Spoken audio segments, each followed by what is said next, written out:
Hi, I'm Ian Hull and welcome to 2 Minutes with Hull and Hull. Given the beautiful weather, it's now the beginning of August, so the summer is flying past us, so I thought I'd talk about vacation properties.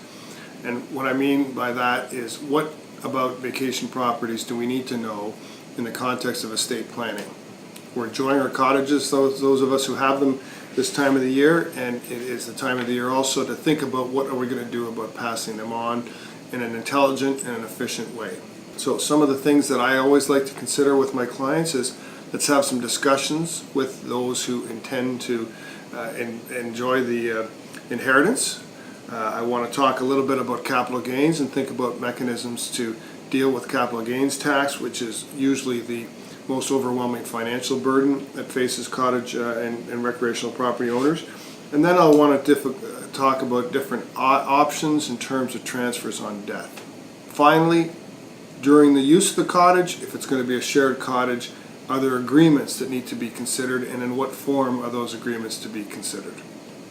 So these are the sorts of issues that are often ignored and not often pursued in transitions with cottages. And so from our perspective anyways at Hull & Hull, we like to more or less force that conversation, so to speak.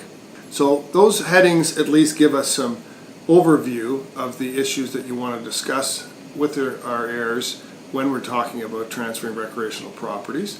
And on my next podcast, I'm going to talk a little bit more about those areas of concern in a bit more detail. So thanks so much for joining me today at 2 Minutes with Hull & Hull.